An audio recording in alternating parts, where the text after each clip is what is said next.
बिस्मिल्लाहिर्रहमानिर्रहीम। शुरू अल्लाह के नाम से जो बड़ा मेहरबान नहायत रहम वाला है।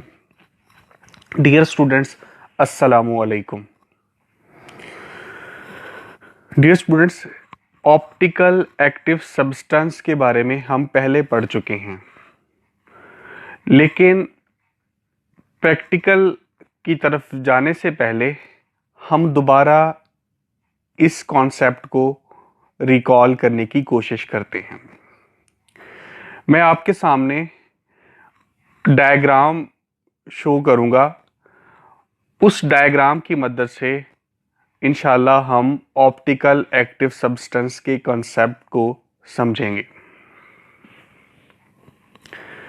लाइट सोर्स है। लाइट सोर्स से जो लाइट निकल रही है, जिसके बहुत सारे कंपोनेंट्स हैं, जिसको नॉर्मल लाइट कहा गया है, इसको ऑर्डिनरी लाइट भी कहते हैं। सूरज, एलईडी बल्ब, इन सब की जो लाइट होती है वो ऑर्डिनरी लाइट होती है। उसके आगे है पोलराइजर। निकोल प्रिज्म होता है जो एज अ पोलराइजर के तौर पर काम करता है। ये क्या करता है? ऑर्डिनरी लाइट को, जिसके फोटॉन तमाम सिम्त में होते हैं, ये फोटॉन को जो है वो अरेंज कर देता है। इसको हम कह सकते हैं कि ये एक स्पेसिफिक डायरेक्शन के वाइब्रेटिंग कंपोनेंट को गुजरने देता है और बाकी सबको ब्लॉक कर देता है। हम बात कर रहे हैं पोलराइजर की, और इसने अनपोलराइज्ड लाइट को प्लेन पोलराइज्ड लाइट में तब्दील कर दिया है। उसके बाद जो अहम बात है, आगे हमारा सैंपल ट्यूब है हमारी, जिसको हम ग्लास ट्यूब भी कह रहे थे। इसके अंदर मटेरियल रखा हुआ है। इस मटेरियल की कोई अपनी एक खास कंसंट्रेशन है, ठीक है। अब वो प्लेन पोलराइज्ड लाइट जब इस मीडियम में से पास होती है, तो आप देखें कि उसने प्लेन पोलराइज्ड लाइट को एंगुलर डिस्प्लेसमेंट दे दिया है, एंगुलर रोटेशन दे दी है। अगर ऐसा सब्सटेंस या ऐसा मटेरियल या ऐसा मीडियम जो एंगुलर रोटेशन दे दे प्लेन पोलराइज्ड लाइट को, उसको हम ऑप्टिकल एक्टिव सब्सटेंस कहते हैं। लिहाजा इस डायग्राम में साफ जाहिर है कि एंगुलर रोटेशन हुई है प्लेन पोलराइज्ड लाइट की, तो हम इसका मतलब इस सैंपल ट्यूब में जो सब्सटेंस है या जो मीडियम है या जो मटेरियल है वो ऑप्टिकल एक्टिव है। अगर हमारा मीडियम ऐसा होता जो एंगुलर रोटेशन ना देता प्लेन पोलराइज्ड लाइट को, तो वो इनएक्टिव ऑप्टिकल मीडियम कहलाएगा।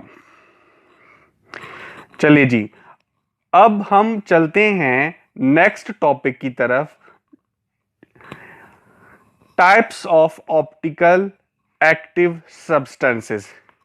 क्या ये जो प्लेन पोलराइज को जो एंगुलर रोटेशन देते हैं, क्या इनकी भी टाइप्स होती हैं? जी हां, इनकी भी टाइप्स होती हैं।